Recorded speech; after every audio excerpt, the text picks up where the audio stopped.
अनजान रिश्ता। नीरा एक छोटे से गांव की रहने वाली थी। उसकी उम्र 25 साल थी, लेकिन अब तक उसकी शादी नहीं हुई थी। गांव में लोग उसके बारे में बातें करते रहते थे, लेकिन नीरा को इन बातों की परवाह नहीं थी। उसका सपना था कि वह अपने पैरों पर खड़ी हो और अपने परिवार की मदद करे। एक दिन नीरा को शहर में नौकरी का प्रस्ताव मिला। वह अपने माता पिता से अनुमति लेकर शहर चली गई।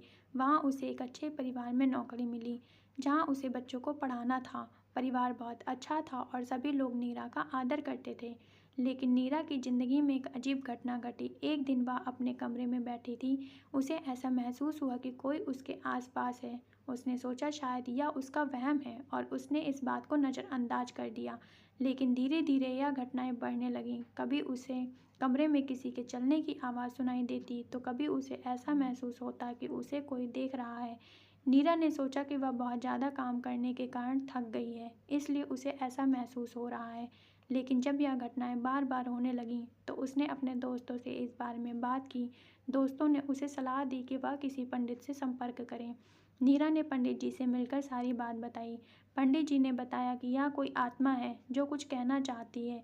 नीरा डर गई, लेकिन उसने हिम्मत नहीं हारी। उसने पंडित जी की सलाह मानी और अपने कमरे में पूजा रखवाई। कुछ दिनों बाद नीरा को सपने में एक वृद्ध महिला दिखाई दी। उसने नीरा से कहा कि वह उसकी नातिन है और वह महिला उसकी नानी थी, जिसने कभी उसे नहीं देखा था। उस महिला की आत्मा को शांति नहीं मिली थी, इसलिए वह नीरा से मिलने आई थी। नीरा ने उस आत्मा के लिए पूजा करवाई और धीरे धीरे वह घटनाएं कम हो गईं। इसके बाद नीरा को कभी भी उस आत्मा का अनुभव नहीं हुआ। उसे समझ आ गया था कि कुछ रिश्ते अनजाने में भी बहुत गहरे होते हैं।